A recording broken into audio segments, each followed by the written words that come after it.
Hesco chief Muzaffar Ali Abbasi AC circle 1 Jalaluddin Abbasi की हिदायत पर एक्सचेंज कासमाबाद सब डिवीजन के इलाके पोस्ट ऑफिस के नजदीक 11 केवीए फेज 1 फीडर पर एक प्राइवेट इलेक्ट्रिशियन एजाज अहमद अब्बासी कुंडा लगाते हुए करंट लगाने से जख्मी हो गया और पोल पर ही लटकता रहा।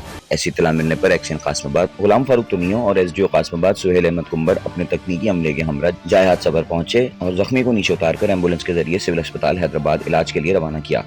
दूसरी जानिब एक्सियन गुलाम फारूक तुनियो और एसडीओ कासमाबाद सुहेल कुंबर गुलाम ने बताया कि कासमाबाद पुलिस स्टेशन पर इस प्राइवेट इलेक्ट्रिशियन के खिलाफ कानूनी कार्रवाई अमल में लाई जाएगी। के हवाले से कि हमें अपने स्टाफ एसडीओ साहब ने इंटीमेट किया कि आज एक आदमी पोल पे लटका हुआ उसको करंट लगा है, तो मैं फिलफोर अपने स्टाफ के साथ एसडीओ साहब हम पहुँचे यहाँ।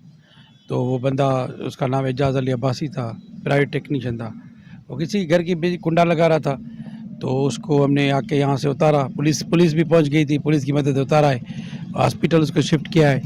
तो अभी इन्वेस्टिगेशन कर रहे हैं। पुलिस को हमने लेटर लिखा है फायर के लिए।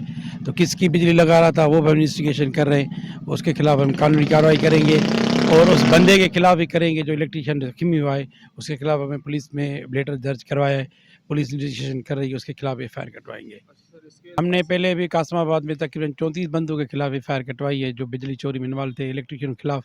इसके खिलाफ भी करेंगे। इसका पूरा नेटवर्क है कासमाबाद में, पूरे नेटवर्क के खिलाफ हम एफआईआर कटवाएंगे। ये अभी थोड़ा होश में आ जाएंगे तो हम इसके खिलाफ भी पक्की एफआईआर कटवाएंगे, इसको जेल में भिजवाएंगे।